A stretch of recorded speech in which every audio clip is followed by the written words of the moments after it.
Televizorda izlemek için kanalımıza mutlak abone olun. Cinemedia. Eris rosa mehribon dedim. Tavba. Shuncha yil xizmatini qildim.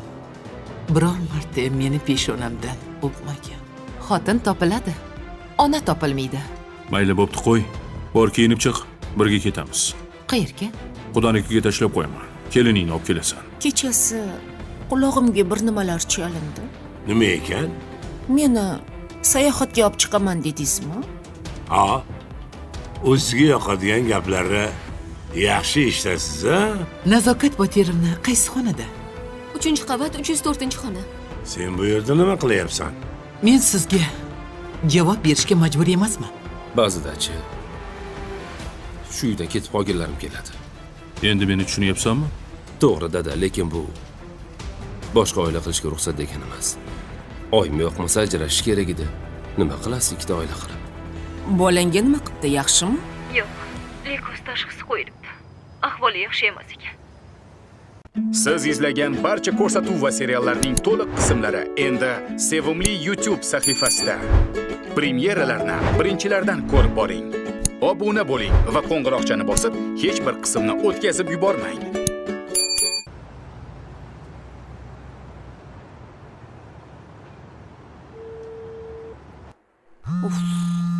O'yinimni buzishing shart edi. Assalomu alaykum oyi. Va alaykum assalom. Yaxshimisiz? Rahmat. Kasalxonaga tushib qolibsiz deb eshitdim. Tinchlikmi? Hech nima bo'lmadi. Cholni qo'rqitib qo'yay dedim. Ha, biz qo'rqib ketdik oyi. Qo'rqma. Bolam. Cholga ko'z quloq bo'ptir. Qayerga boryapti, nima qilyapti, kim bilan uchrashyapti, hammasini menga yozibdir. Ofisda o'tiribdi hozir. Ano, Jahongir degani bilan eshikni yopib olib pichir qilib o'tiribdi. Nimani gaplashyapti? Afzalni yo'q qilamiz deganini eshitib qoldim. To'liq tushunmadim lekin. Kim u o'zi Afzal? Bittasi tanimaysan. Biz hisobdan pul yechayotganimizni payqamadimi? Yo'q, uni hali bilmadi. Bilib qolmasin. Agar biron narsa kerak bo'lsa ayting, oyi. Sen ofisda bo'ptir. Cholni senga topshirdim. Menga qara, xotiningga ayt. Menga yaxshi bir o'zim yeydigan ovqat qilib kelsin. Bu yerni ovqatlarini yeyolmayapman. Bo'ldi, aytaman. Anu, yemayotgan ovqatlaringizni axlatga tashlab yubormang. Keliningizdan berib yuboring. Biz yeymiz maza qilib. Voy xudoyim. Qanaqa och oilasizlar, och. Uvol bo'lmasin deyman, oyi. Xo'p, kelsang berib yuboraman. Xo'p. Voy tavba, namuncha otasiga o'xshaydi bu, a?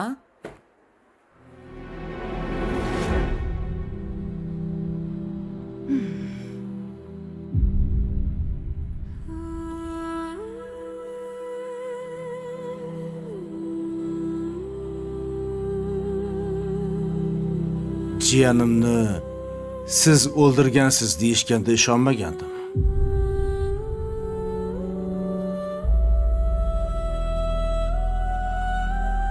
Shunday yaxshi ayolning qo'lidan bunday ishlar kelmasa kerak deb o'ylagandim.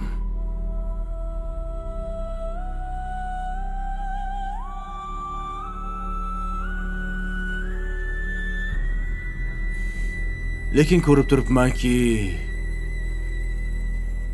o'shalar aytgan gaplari rost ekan.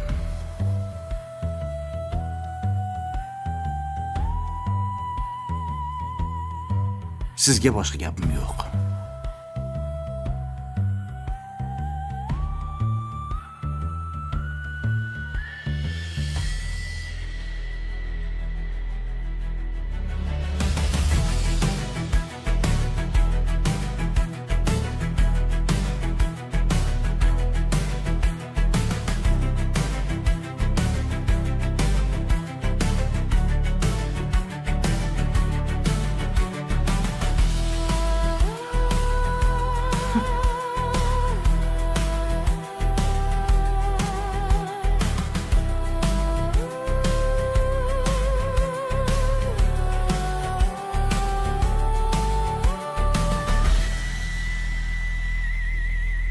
Nazokat Botirunaga nima qildi? Mazalari yo'q deb eshitdim. Ko'z tegdi, ko'z. Ko'z tegishi bor narsa ekan. Bir binoda yuruvdi. Bir pasda so'lda qoldi. Menga qara. Afzalni surishtirdingmi? Pulni kimdan olibdi? Qaynotasidan olibdi. Qaynotasi kim ekan? Oldin savdoda ishlagan ekan. So'ngra vazirlikka ko'tarilgan. Ismi nima ekan? Rahmatjon Shukurov. Rahmatjon Shukurov. Negadir tanish familiya. Ha. Senda mabodo rasmi yo'qmi? Yo'q, lekin aytsangiz topib kelaman. Tövbe qildim. Afzalga qaynotasi shuncha Dostlar, video burada dayandı. Çünkü siz hele kanalımıza abone olmamışsınız.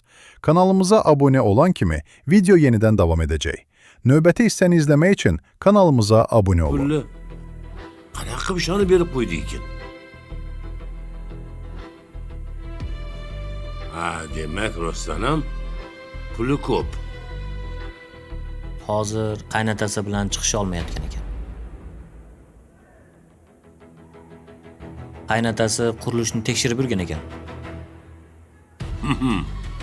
Afzalni dushmani o'zini ichida ekan-ku, ha? Ha? Mana bu uni nozik nuqtasi.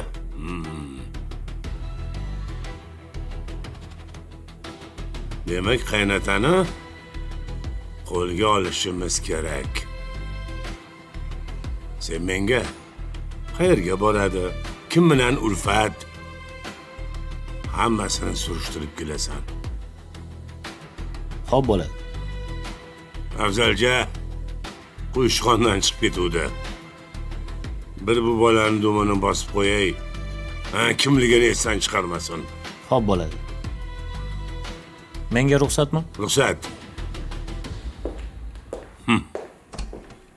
Qo'lga olishimiz kerak. Opam ham doim o'zini haqman deb o'ylaydi-da. Lekin bu safar qudalariga qattiq gapirdi-da. Qizingizni tarbiya qiling degan gap bu oddiy gap emas. Bu ota-onaga berilgan oxir zarba. Bu gapdan keyin qanday qilib ular bir-biriga yaxshi munosabatda bo'lishi mumkin? Opamni ham tushunaman. Uni ham boshdan ancha ishlar o'tdi. Shuning uchun ham qahri qattiq bo'lib qolgan. Har doim ham masalani qattiqlik bilan hal qilib bo'lmaydi. Qudasi ham tushunadigan odam emas ekan. Lekin bu janjallardan hech kim yutmayapti. Faqat oralaridagi munosabat buzilyapti. Kelinni ham yomon deb bo'lmaydi. U ham xatolari bordir, lekin u ham birovni bolasi, birovni erkasi.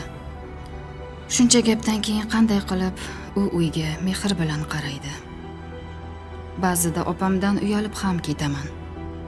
Bu xarakter bilan u hech narsaga erisha olmaydi. Agar shunday davom etsa, u uyda tinchlik bo'lmasligi aniq. Ular esa buni tushunib yetishmayapti. Bu urushdan hech kim yutmayapti.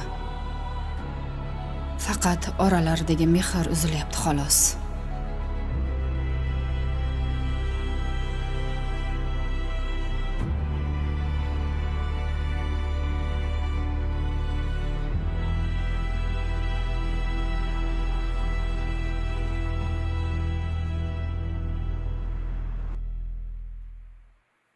Voy. Ko'cha issiqmi bolam? Voy oyi.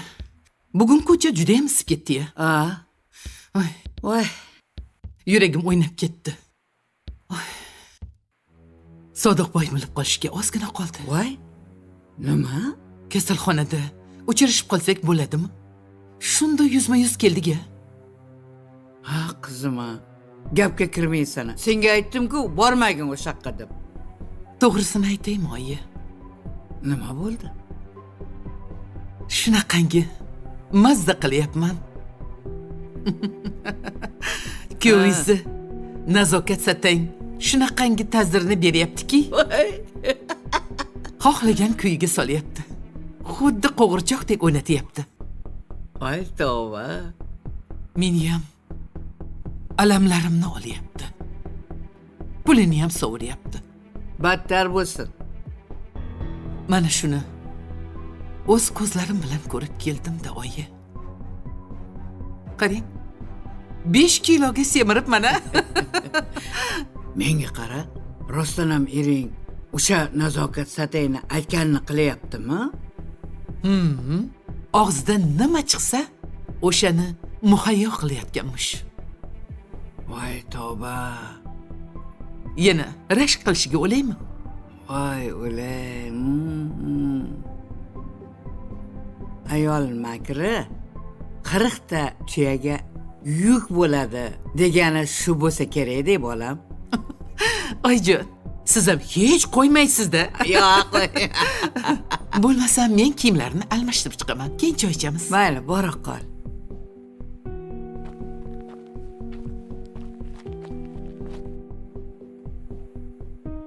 Qizim-a. Seni anchadan beri bunaqa xursand ko'rmagan edim.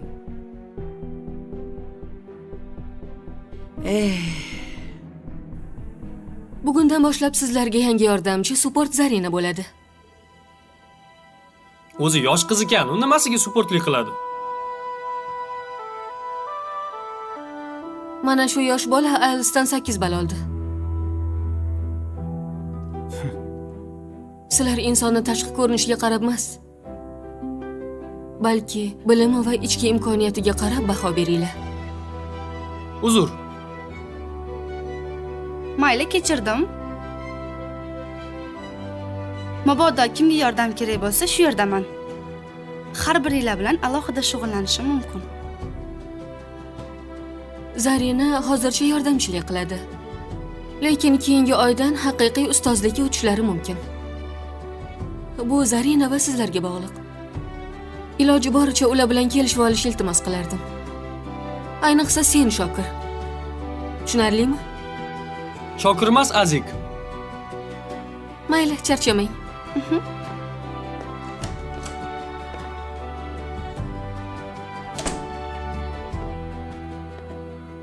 Miss Zarina, sir bo'lmasa yoshingiz nechida? Yaqinda 18 ga to'laman. Qanday qilib 8 ball oldingiz? Oddiy. O'qidim. Shu xolos. Iltimos, shaxsiy savollar berilmasin. Faqat dars bo'yicha gaplashamiz. Xo'p.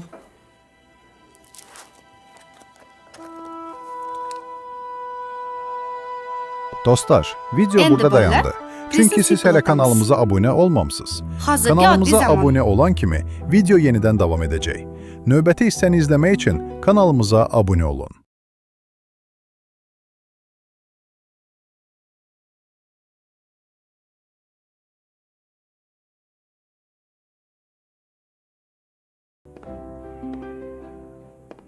Husan, yana bitta olamizmi? Bo'ldi. Davay. Ketdi. Oxirigacha ichamiz.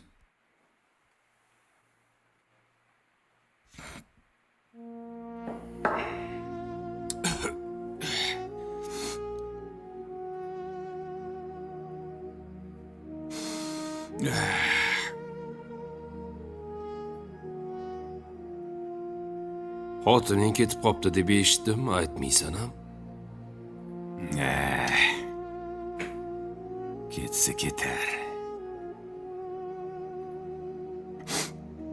Yoniga bordim. Yur dedim, olib ketaman dedim. Yo'q dedi. Nima qilishim kerak? Yalinishim kerakmi? Oyog'iga yotib olaymi? To'pa-to'g'ri qilasan, o'rtoq.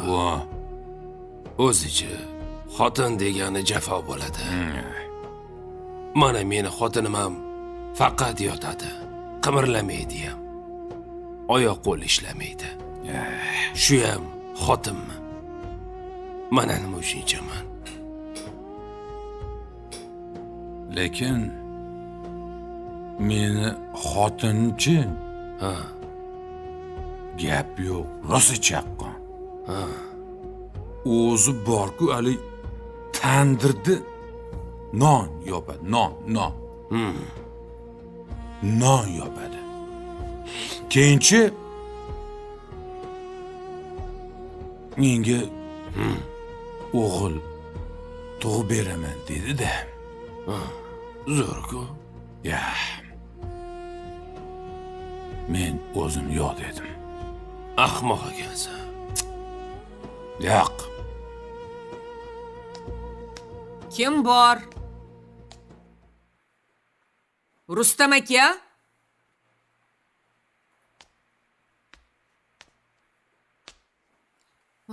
Rustam aka?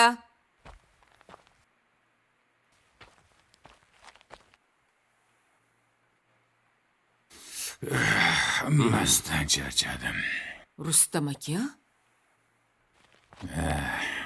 Nima bo'lyapti bu yerda? Rustam aka? Tinchlikmi? Nima o'tirish bu? Indama. Shumi xotining? Ya. Rustam aka? Voy.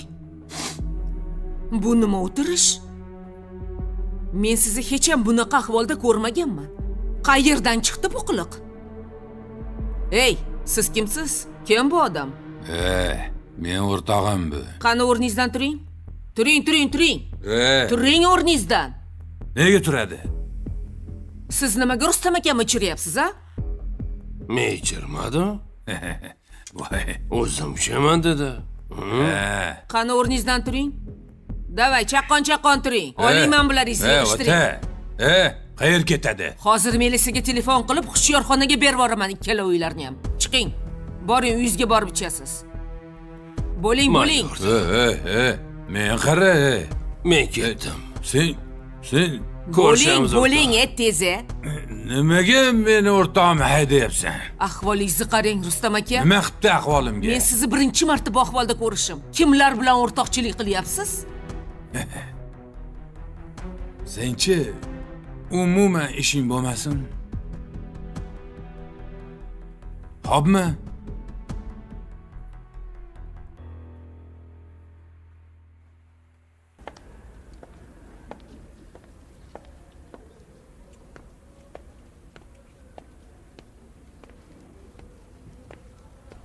Assalomu alaykum oyi.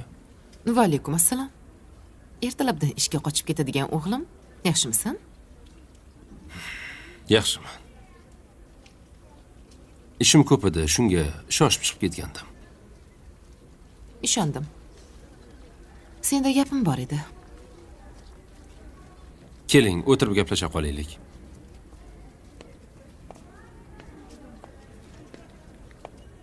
Mayli, ishondim deb hisoblaymiz. Xotinjon? Charchamayapsizlarmi? Rahmat. Yaxshimisan? Assalomu alaykum. Xudonikka bordingmi? Bordim. Xo'sh. Lekin ular siz bilan gaplashishar ekan. Meni mensishmadi. Ha, aytmadingmi? Hamma ishni chuvalashtirgan menman. O'zim pishirgan oshni o'zim yeyman deb aytmadingmi? Demadim.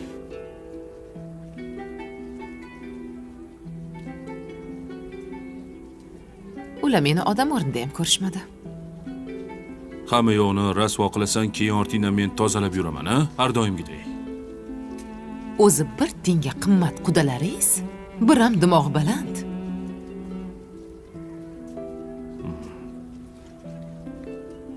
Menga qara Farhod, yashamasang yashama. O'chir ovozingni. O'g'lingni hayoti bilan o'ynashmagin.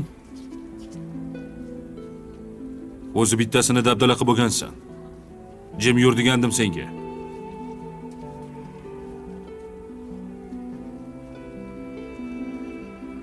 Kelinga ham kun bermading. Endi borib men yana boshim egib yalinib o'tiraman, a? Dada, bir o'zingiz bormaysiz. Birga borib kelamiz.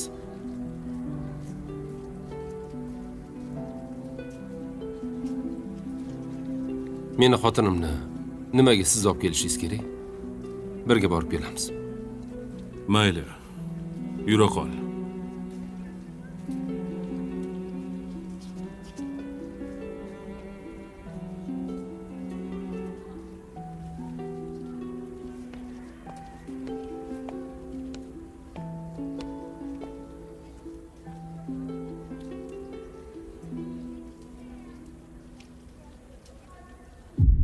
Sen o'zing nimaga kelding? Sizdan xabar olgani keldim. Sevar qo'ng'iroq qilib iltimos qildi. Borib dadamdan xabar oling dedi. Bo'ldi, mana xabar olding. Endi bor. Men yaxshiman, O'zi sen 2 o'yin qilding shuni hammasini. Ko'ra olmaysanlar meni. Onamni o'ldirdilar. Bu nima deganingiz? Zulfini ketqizding. Mana o'tiribman bitta o'zim. Qani? Sevaring qani? Ketdi uyam. Ketdi. Meni hayotimni barbod qilib ketdi. Sen ikkalang qilding, ikkalang. Bo'ldi, baqirmang, qo'shnilar eshitadi. Rustam aka, hozir massiz, har baloni gapiryapsiz. Undan ko'ra damingizni oling, ertaga gaplashamiz. Senchi o'tiring mamundoq. Nima meni itarasan? Bo'pti, o'zingizga keling, keyin gaplashamiz. Xohlagan paytingda gaplashaman. Bu meni uyim.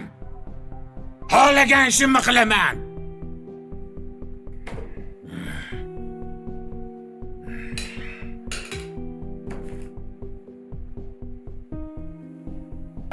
Husayn!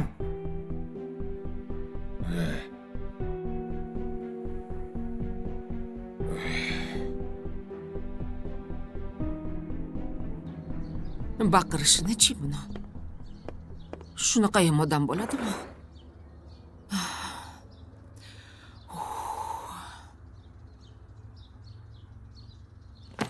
Shoshmay tur. Amerikada soat necha ekan hozir? Qo'ng'iroq qilsam bo'lar ekan.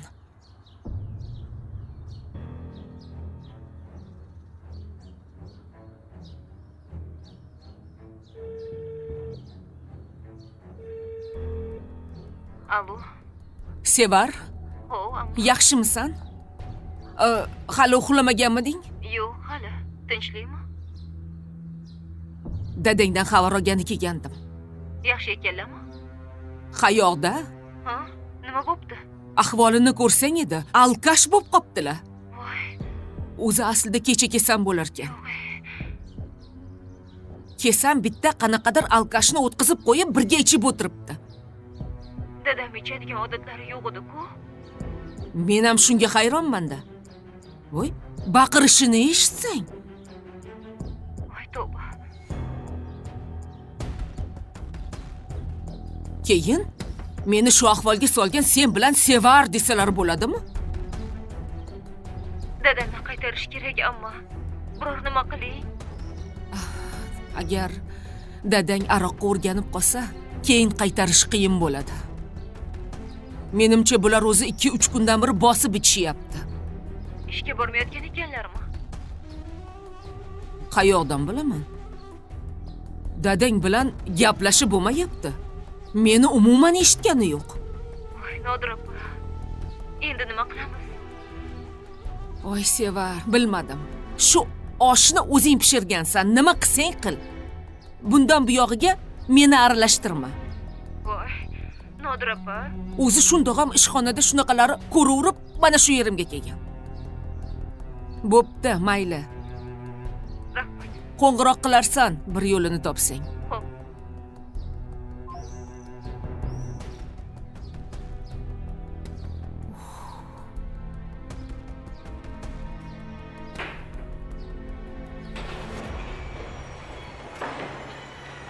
Aka, ishlar qanaqa ketyapti? Ko'z tegmasin, yaxshi ketyapti. Juda tez ko'tarilyapti. Bizga xomashyoni vaqtida yetkazib turishsa bo'ldi. Ochig'i, bu ketishda 2-3 oyda ishimiz ko'zga ko'rinib qoladi. Qurilishni bankrot qiladigan bu o'g'irlik bo'ladi. To'g'ri. Ish qilib, ishchilar o'g'irlik qilishmayaptimi? Ha, yo'q. O'zim nazoratga olganman. Hamma joyda kameralar o'rnatilgan. Ofisda o'tirib, o'zim kuzatib o'tiraman. Aha. Hattoki xaridorlar ham uyda o'tirib, qurilishni kuzatib o'tirishlari mumkin. Mana shu ishni zo'r qilibsiz-da. Ochig'i, hozir vijdonsiz quruvchilar juda ham ko'payib ketgan. Xalqni aldab, pulini olib qochib ketayotganlari juda ham ko'p. Shunaqa. Bechora odamlar yemay, ichmay, uyli, joyli bo'lay deb pul yig'adi-yu, lekin bu vijdonsizlar faqat pul o'marishdan boshqaga yaramayapti. Xudodan qo'rqmaydiganlar ko'payib ketdi. Afsuski shunaqa. Lekin bizniki hammasi halol, ishonchli. To'g'ri. Foyda olamiz, lekin hammasi odamlarni roziligi bilan. Ochig'ini aytsam, sizday halol yigitni hayotimda uchratmaganman. Rahmat. Ha-ya, Sodiqboy. Essiz sizni qadringizga yetmabdi. Mayli, hammasi yaxshilikka. Nazokatxonga rahmat. Meni firmadan chiqarib yubormaganda, hali ham jonli xizmatda yurgan bo'lardim. Hozir mana o'zimni firmam, o'zimizni qurilish. Kimgadir Nazokatxon, menga esa Malikaxon. Ha, Malikaxoningiz kasalxonaga tushib qoldi. Yo'q, rostdanmi? Ko'rib kelishim kerak ekanda. Kasal ko'rgan savob bo'ladi. Savob bo'ladi. Yuring. Qani yuring.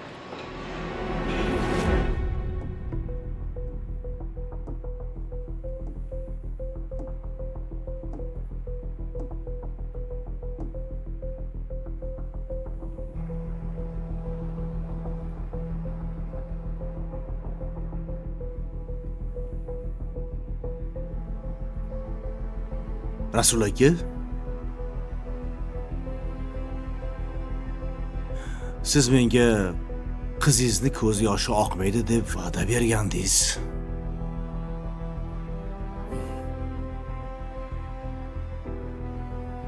Qizingizni o'zimni qizimdek Dostlar, ko'raman video burada degandingiz. dayandı. Çünkü siz hele kanalımıza abone olmamışsınız. Kanalımıza ayollarni abone olan kimi mayda video chuyda yeniden gapirdi devam deb, edecek. sen menga Nöbeti bormang. isten izlemek için kanalımıza abone olun. Nozima narsalarni yig'sin, ketaylik. Xotiningiz qizimga kun bermas ekan u.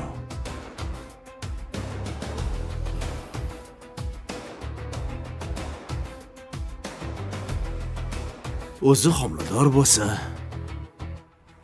sal ayab tursanglar bo'lmaydimi? Men kun bo'yi ishda bo'laman. Ularning o'rtasida nima gap o'tadi bilmayman. Farhod, kechadan beri biror marta telefon qilib xabar olmadingiz.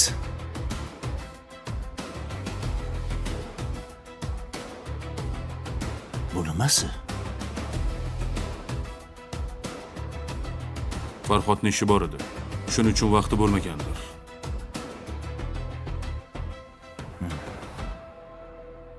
Bahona qilmanglar. Aka, keliningizni yo himoya qilasiz, yo bo'lmasa Xo'sh, nima bo'ladi? Nozima bir qadam ham uydan chiqmaydi.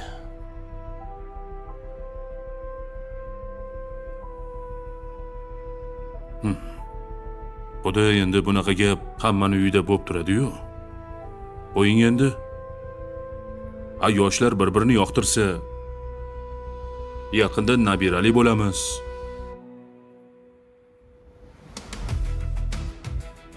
Pashshadan bu fil yasamaylik.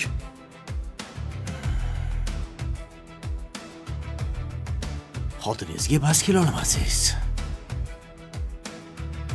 Bu xotin har kun qizimga zug'um o'tkazsa, ezib yursa, keyin nima bo'ladi?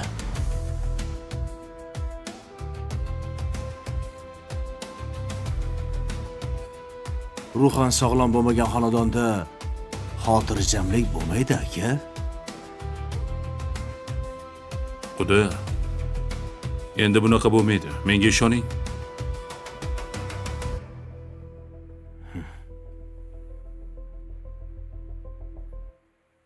Nozima bilan gaplashib olsam bo'ladimi?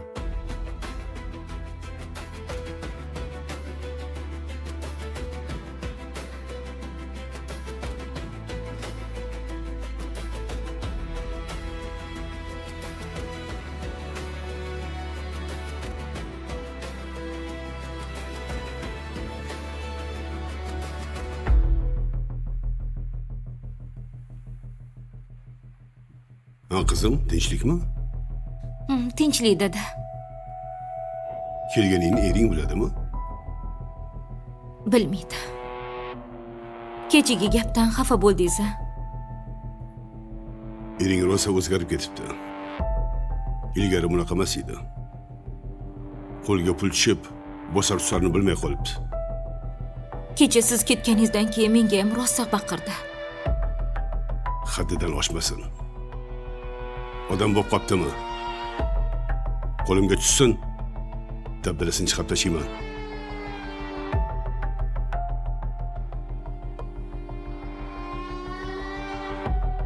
Dada kecha kranga kamera o'rnatibdi. Qurilishi onlayn kuzatib turibdi. Siz ham o'shanga ulanib olsangiz yaxshi bo'lardi. Hammasidan xabardor bo'lib turardingiz. Shunda pulim qayerga ketyapti deb xavotir olib o'tirmasdingiz. Meni pulimga qurilayotgan proyektidan ikkita xona ham bermayman dedimi? Hozircha bermayman dedi. Avval puli chiqsin, keyin oladi dedi. Eringni gapi bo'yicha o'zimni pulimga sotib olaman, ha? Ichidan rosa pishgan yigit ekan eringam. Kambag'aldan chiqqanda endi.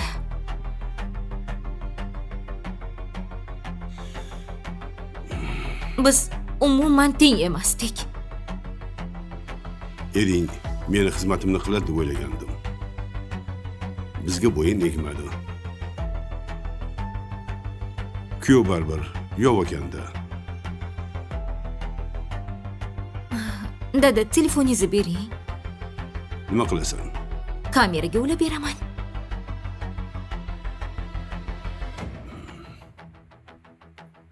Ma. Kodini ochib bering. Hozir.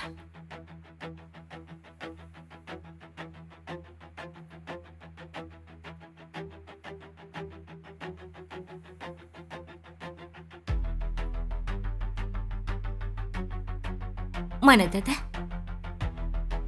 Shu yerdan endi bemalol ko'raverasiz. Yaxshi. Sen meni boshimni qotirding. Erimga yordam bering deb holi jonimga qo'ymading. Mana endi ikkalamiz ham ta'zirimiz deyapmiz. Dada, foydalanib qolasiz deb sizni ham o'ylagandim-da.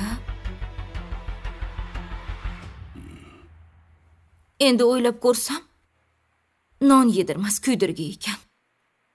10 yil yashab bilmagan ekanman.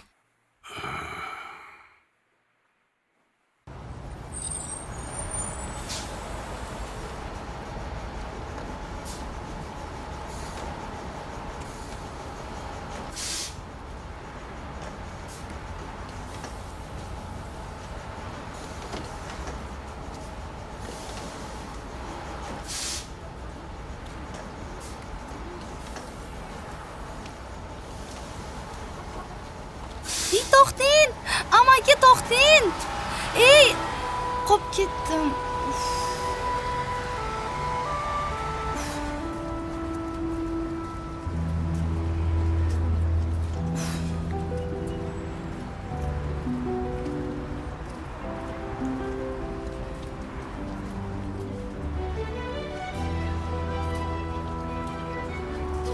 Miss Zarina. Kech qoldingizmi? Ha, kechga qoldim. Maylimi, siz bilan birga ketsam? O'zi qayerda turasiz? Bu yerdan ancha uzoqda. Mazza bo'lsa kerak, maktabga bormasdan ishlash. Juda ham mazza emas. Odam charchirkan. Lekin majburman. Chunki oyimga yordam berishim kerak. Oyjonim mendan ham ko'p ishlaydilar. Shuning uchun ham ularga qarashim kerak. Dadingiz? Dadam yo'la. Yoshligimda avariyada o'lgan ekanlar. Sizda hammasi joyidami? Men dadam bilan turaman. Oyim bilan dadam ajrashib ketishgan. Ikkalasini ham o'z hayoti bor. Men ularning oldida o'zimni ortiqcha his qilardim. Alam qilardi. Ota-onamni yomon ko'rardim. Hozirchi? Hozir ham yomon ko'rasizmi? Unchalik emas. Sekin fikrim o'zgaryapti. Dadam meni qayta tarbiyaladilar. Faqat ochiqlikda. Koloniyada emas. Meni bo'lsa dunyoda eng yaqin insonim oyjonim bo'ladilar. Ularni birpas ko'rmasam sog'inib qolaman. Baxtli ekansiz. Rostdan ham baxtliman. Shuning uchun ham menga qiyinchilik bilinmaydi. Mana avtobus ham keldi.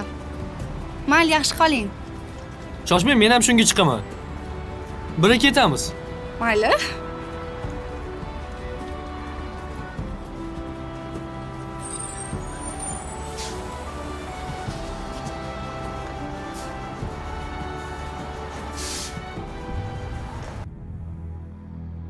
Rasul aka, men sizni hurmat qilganim uchun qizimni berganman. Xotiningizga qul bo'lish uchun emas. Xudo, qizingiz ishga kiraman degandi. O'zim ishga joylashtirdim. Mashina haydayman dedi. Mashina olib berdim. Hamma istagini bajaryapmiz-ku. Yo'q, sizdan shikoyat yo'q. Faqat xotiningiz rosa oshirib borayotgan ekanlar. Endi nima deysiz? Xotinimning fe'li shunaqa. Men ham vaqti kelsa ko'zimni yumib ketaman. Nima qilamiz? Boshqa chora yo'q. Xotiningiz fe'lini boshqalarga ko'rsatsin. Meni qizimni turtkilamasin. Endi siz ham meni to'g'ri tushuning. Men doim Nozimaga qorovul bo'lib uyda o'tira olmayman. Agar mayli desangiz, sizga bir taklif. Xo'sh. Yoshlar alohida yashab ko'rishsin.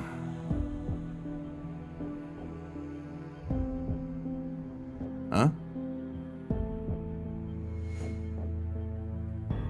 Menga farqi yo'q. Lekin uydagilar nima derkin? Agar alohida yashashga ko'nsanglar, marhamat, bemalol Nozimani olib keting. Shunda meni ko'nglim ham tinch bo'ladi. Siz ham xotirjam ishlaysiz.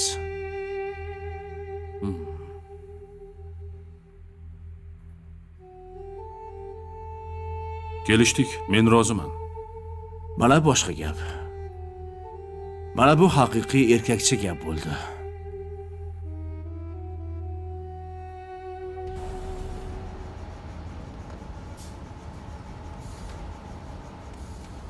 O'quv markaziga shuncha yildan beri qatnaysizmi? Ha, oyim meni 5-sinfdan beri ingliz tiliga qatnatdi. Dostlar, video burada dayandı. Çünkü siz hele kanalımıza abone olmamısınız. Kanalımıza abone olan kimi video yeniden devam edecek. Növbəti hissəni izlemək için kanalımıza abone olun.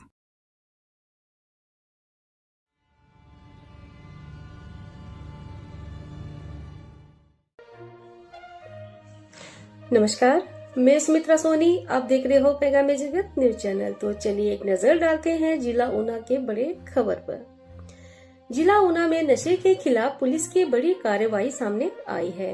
जिला पुलिस कप्तान श्री सचिन हीरामठ के दिशा निर्देशों पर special investigation unit ने टाहिलवाल क्षेत्र में छापेमारी कर एक दुकानदार को गिरफ्तार कर दिया है। गुप्त सूचना के आधार पर की गई इस कार्रवाई में पुलिस ने 36 ग्राम चर्स, 94 ग्राम अफीम और 228 ग्राम बुकी बरामद की है। इसके साथ ही 40,000 रुपए नगद और एक इलेक्ट्रॉनिक तराजू भी कब्जे में लिया गया है। आरोपी की पहचान अनिल शर्मा निवासी रियासी जम्मू के रूप में हुई है। पुलिस के अनुसार आरोपी पहले भी नशे के एक मामले में जेल जा चुका है। फिलहाल मामला दर्ज कर आगे की जांच जारी है। जिला पुलिस ने साफ बताया है कि नशा तस्करों के खिलाफ ये अभियान आगे भी लगातार जारी रहेगा। गरीब और जरूरतमंद परिवार की बेटियों के लिए हिमाचल प्रदेश सरकार की मुख्यमंत्री कन्यादान योजना संबल बनकर सामने आई है। ऊना में 15 फरवरी को दी गई जानकारी के अनुसार ये योजना आर्थिक रूप से कमजोर परिवारों को सम्मान पूर्वक सहयोग प्रदान कर रही है। बेटी का विवाह हर परिवार के लिए गर्व और भावनात्मक क्षण होता है, लेकिन आर्थिक चुनौतियां कई बार चिंता का कारण भी बन जाती है। ऐसे में मुख्यमंत्री ठाकुर सुखविंदर सिंह सुक्खू के नेतृत्व में राज्य सरकार पात्र परिवारों की बेटी के विवाह के लिए 51,000 रुपए की आर्थिक सहायता दे रही है। ये योजना न केवल जरूरतमंद परिवारों को आर्थिक सहारा दे रही है, बल्कि बेटियों के विवाह को गरिमा और आत्मसम्मान के साथ संपन्न कराने में महत्वपूर्ण भूमिका निभा रही है। सामाजिक सुरक्षा के क्षेत्र में यह पहल एक मजबूत कदम मानी जा रही है।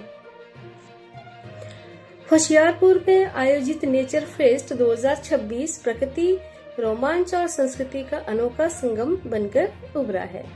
2 दिवसीय इस उत्सव में पर्यटकों और स्थानीय लोगों ने बढ़ चढ़कर भाग लिया और प्रकृति की गोद में यादगार पल बिताए। चौहाल क्षेत्र में आयोजित इस फेस्ट के दौरान जंगली सफारी और बोटिंग मुख्य आकर्षण रहे। इसके अलावा ट्रैकिंग, बर्ड्स वॉचिंग और ऑफ रोडिंग जैसी रोमांचक गतिविधियों ने प्रतिभागियों को प्रकृति के करीब लाने का अवसर दिया। खुले आसमान के नीचे कैंपिंग, ओपन माइक और संस्कृत प्रस्तुतियों के माहौल को जीवंत और उत्साहपूर्ण बना दिया। डिप्टी कमिश्नर आशिका जैन ने बताया है कि इस आयोजन का मुख्य उद्देश्य होशियारपुर की प्राकृतिक सुंदरता और पर्यटन संभावनाओं को बढ़ावा देना है। यह फेस्ट रोमांच और मनोरंजन के साथ साथ लोगों को प्रकृति से जोड़ने की एक महत्वपूर्ण पहल साबित हो रही है। पंजाब सरकार ने स्वास्थ्य सुरक्षा के क्षेत्र में एक बड़ी पहल की है। जिला योजना कमेटी की चेयरपर्सन करमजीत कौर ने बताया कि मुख्यमंत्री सेहत योजना देश की नहीं बल्कि दुनिया की सबसे बड़ी स्वास्थ्य सुरक्षा पहलों में से एक है। इस योजना के तहत जरूरतमंद परिवारों को मुफ्त और कैशलेस इलाज की सुविधा दी जा रही है। जिले में स्वास्थ्य कार्ड बनाने के लिए 343 विशेष कैंप लगाए गए हैं ताकि अधिक से अधिक लोग इस योजना का लाभ उठा सके। 22 जनवरी से पूरे पंजाब में लागू इस योजना के अंतर्गत लगभग 65 लाख परिवारों को कवर किया जा रहा है। करीब 3 करोड़ लोगों को 10 लाख रुपए तक का मुफ्त और कैशलेस इलाज मिलेगा। राज्य भर में लगभग 900 सरकारी और निजी अस्पताल सूचीबद्ध किए गए हैं, जहां 2356 प्रकार के उपचार पैकेज उपलब्ध है। सरकार का दावा है करनाल के सेक्टर 7 में आयोजित विराट हिंदू सम्मेलन में राष्ट्र प्रेम और राष्ट्र गौरव का संदेश गूंज उठा। कार्यक्रम में गीता मनीषी महामंडलेश्वर स्वामी अज्ञानंद जी ने देशवासियों के राष्ट्र प्रेम को आत्मसात करने और प्राचीन परंपराओं का गर्व करने का आह्वान किया। उन्होंने कहा कि भारतीय तेजी से विश्व गुरु बनने की ओर अग्रसर है और सनातन संस्कृति का प्रभाव पूरी दुनिया में दिखाई दे रहा है। स्वामी जी ने ये भी कहा कि वो दिन दूर नहीं जब देश की संसद और विधानसभाएं धर्म के मार्गदर्शन में कार्य करेगी। कार्यक्रम की शुरुआत मध्य कलश यात्रा में हुई, जिसमें 51 महिलाओं ने सर पर कलश लेकर शोभा यात्रा निकाली। बच्चों की सुंदर प्रस्तुतियों ने माहौल को भक्तिमय और राष्ट्रभक्ति से ओतप्रोत कर दिया। करनाल में आयोजित इस सम्मेलन ने एक बार फिर राष्ट्र प्रेम और सांस्कृतिक एकता का संदेश दिया है।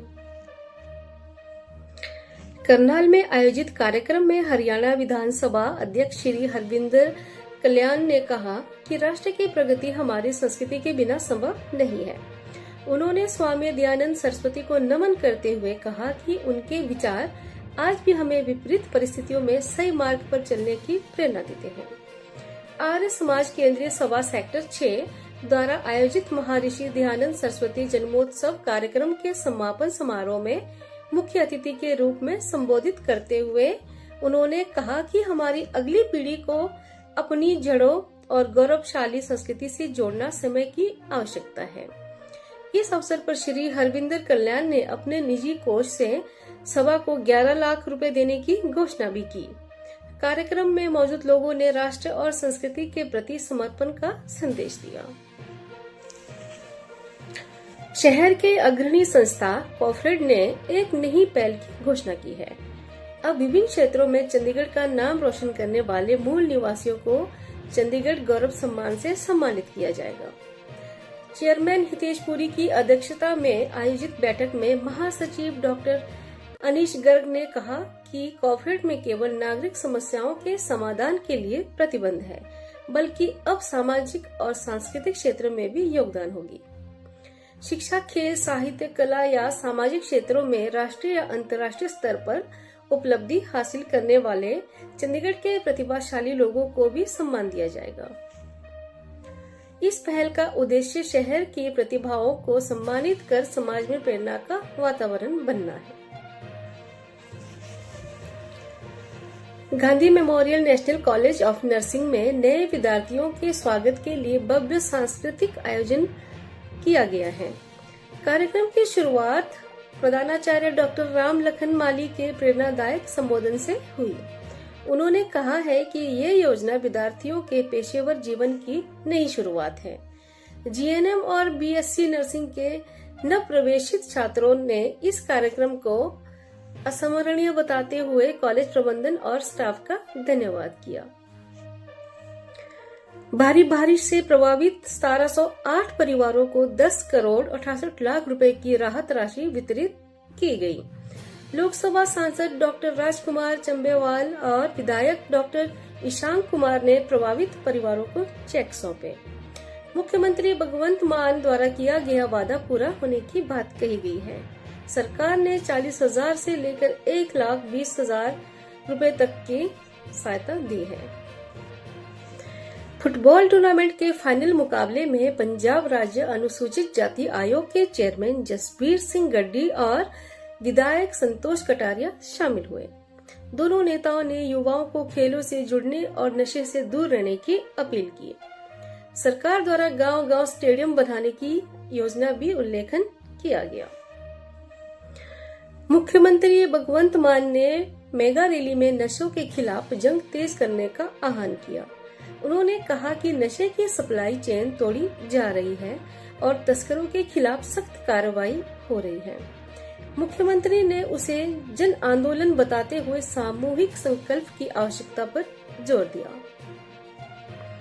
भारत निर्वाचन आयोग ने पश्चिम बंगाल के 7 अधिकारियों को निलंबित कर दिया है। ड्यूटी में लापरवाही और शक्तियों के दुरुपयोग के आरोप में यह कार्रवाई की गई है। राज्य के मुख्य सचिव को तत्काल अनुशासनात्मक कार्रवाई शुरू करने के निर्देश दिए गए हैं। देश में थोक महंगाई दर लगातार तीसरे महीने बढ़ी है। जनवरी 2026 में यह दर 1.81% पहुंच गई है। खाद्य वस्तुओं, दांतों और टेक्सटाइल की कीमतों में बढ़ोतरी इसका प्रमुख कारण बताई गई है। केमिकल फैक्ट्री में भीषण आग और धमाकों में 8 मजदूरों की मौत हो गई। आग इतनी तेज से फैली कि मजदूरों को बाहर निकलने का मौका नहीं मिला। बचाव कार्य जारी है और हादसे की जांच की जा रही है। टांगरी पुल पर बेकाबू ट्रक 2 मोटरसाइकिलों पर पलट गया। हादसे में 4 लोगों की मौत हो गई। घने कोहरे की दुर्घटना का कारण माना जा रहा है। मानहानि मामले में अदालत ने सुखबीर सिंह बादल को व्यक्तिगत पेशी से छूट दी है। मामले की अगली सुनवाई 27 फरवरी को होगी। पंजाब एवं हरियाणा हाई कोर्ट ने हरिचरण सिंह बुल्लर की जमानत याचिका खारिज कर दी है। सीबीआई ने दलील दी थी कि जमानत मिलने पर गवाहों को प्रभावित किया जा सकता है। पंजाब सरकार ने लुधियाना के एक कथित गोश्त स्कूल पर सख्त कार्रवाई शुरू की है। पंजाब स्कूल शिक्षा बोर्ड 27 छात्रों के रोल नंबर रद्द कर दिए गए हैं और मान्यता वापस लेने की प्रक्रिया शुरू कर दी गई है। शिक्षा मंत्री ने कहा है कि शिक्षा में अनियमितता बर्दाश्त नहीं की जाएगी।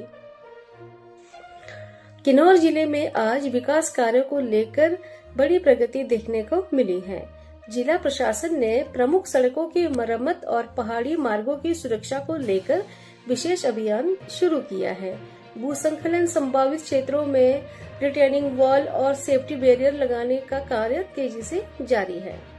प्रशासन का कहना है कि इन कार्यों को पूरा होने से स्थानीय लोगों को, पर्यटकों को भी बड़ी राहत मिलेगी। स्थानीय निवासियों ने भी सड़क सुधार कार्यों का स्वागत किया और उम्मीद जताई है कि इससे व्यापार और पर्यटन को बढ़ावा मिलेगा।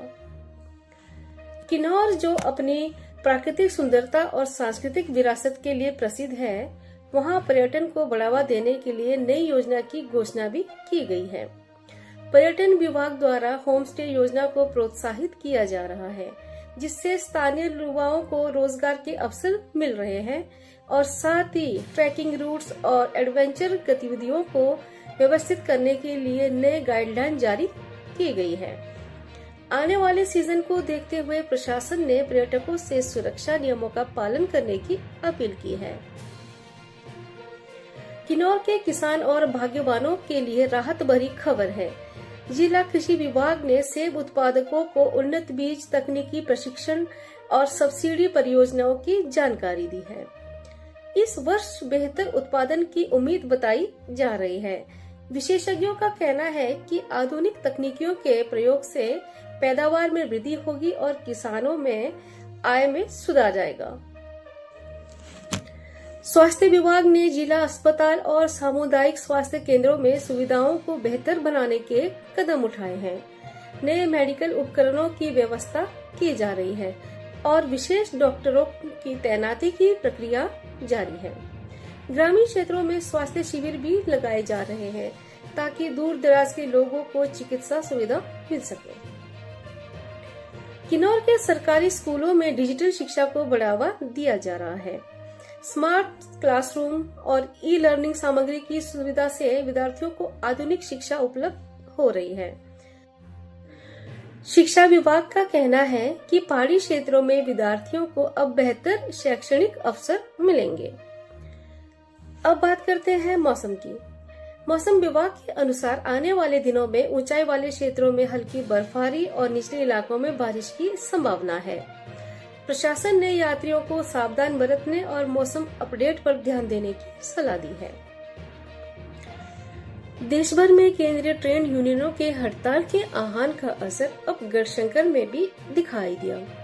सैकड़ों की संख्या में मजदूर, किसान और कर्मचारी शहीद भगत सिंह पार्क में एकत्र हुए और केंद्र सरकार की आर्थिक नीतियों के खिलाफ जोरदार रैली निकाली।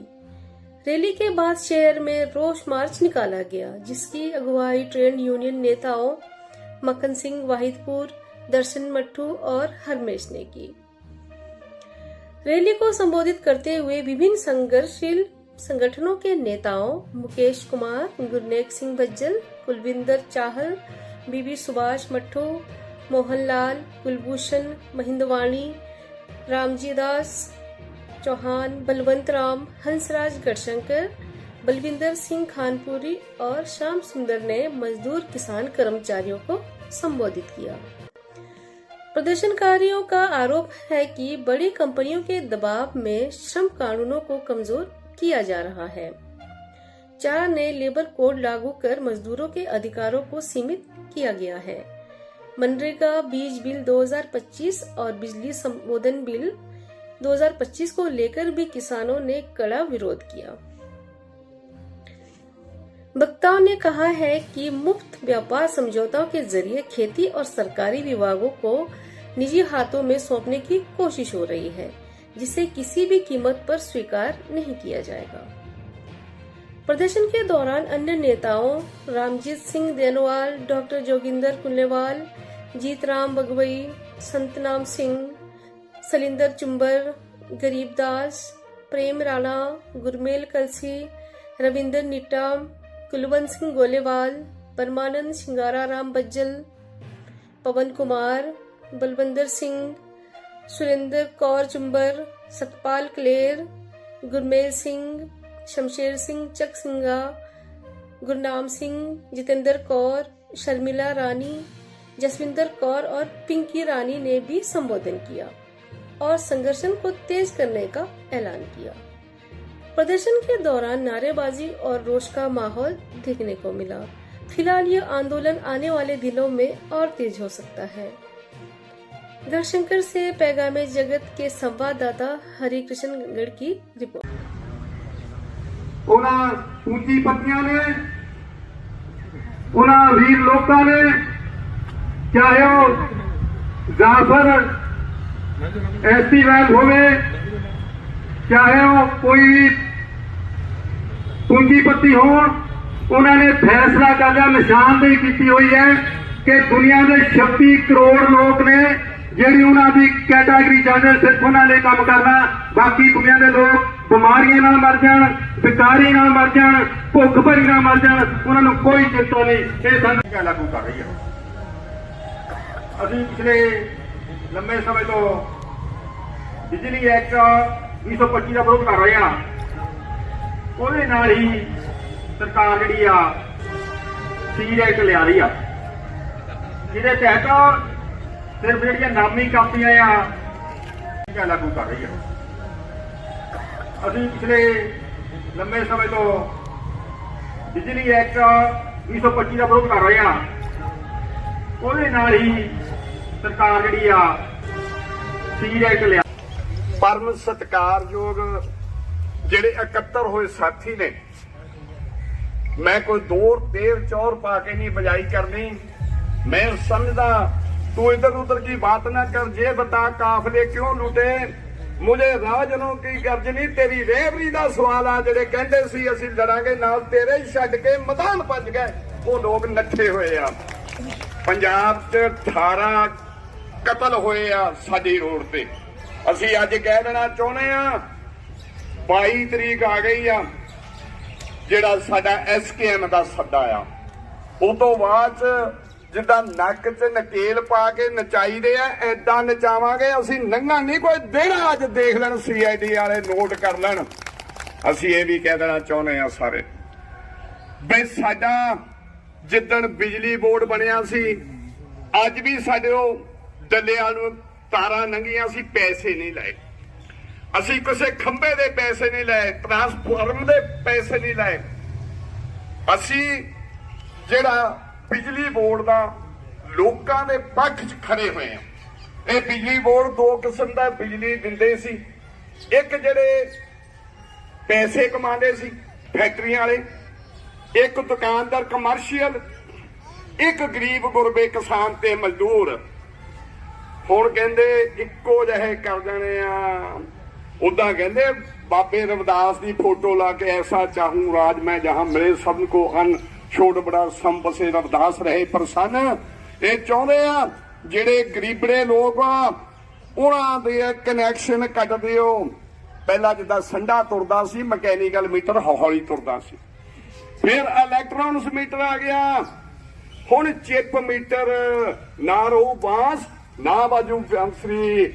साडा जिहड़ा चिप वाला मोबाइल वा ये 28 दिन दी स्कीम आ, महीने 12 आउंदे आ, पैसे 13 दे लैंदे आ। इन्हें पहला बाहर कड्ढण दी कोशिश कीती मीटरां नूं, जिथे लड़े आ अज भी वो खोखे खाली आ। असीं उदों बाहर नहीं लगण ते घरां दे अंदर रहण दित्ते, लोग लड़े सी। असीं लोकां नूं जागरूक करदे आ। एक चौकीदार आ, आवाज मारदा जागदे रहो। जे बंदे कहण कोई बंदे पैग ला के पेने तो इदा ही करी जाना, इन्हां दे गोडे पांदा लुੱਟ तुसीं भी हो जाना। ਜਿਹੜੇ ਕਹਿੰਦੇ ਆ ਸਾਡੇ ਜਿਹੜਾ ਬਿਜਲੀ ਬੋਰਡ ਆ ਉਹਦੇ ਸਾਰਾ ਹੀ ਸਿਸਟਮ ਵੇਚਦਾ ਇੱਕ ਵੰਡ ਮਹਿਕਮਾ ਸੀ। ਇਹਦਾ 1 ਲੱਖ EMPLOYE ਸੀ, ਅੱਜ 43,000 ਆ। ਉਹ ਜਿਹੜੇ ਸਨ ਵੰਡ ਮਹਿਕਮਾ ਹੁਣ ਖਤਮ ਕਰਨ ਨੂੰ ਤੁਰ ਪਏ ਆ। ਆ ਜਿਹੜੀ ਸਰਕਾਰ ਆ ਭਾਰਤੀ ਉਹਦਾ ਚਾਹੁੰਦੀ ਆ ਮੈਂ ਵੋਟਾਂ ਰਾਮ ਦੇ ਨਾਂ ਤੇ ਲੈਣੀਆਂ। ਉਹਦਾ ਮਹਾਤਮਾ ਗਾਂਧੀ ਦੇ ਜਿੱਦਣ ਨਥੂਰਾਮ ਗੋਡਸੇ RSS ਦਾ ਬੰਦਾ ਸੀ ਜਿਹੜਾ ਲਗਾਤਾਰ ਵਿਰੋਧ ਕਰਦਾ ਸੀ।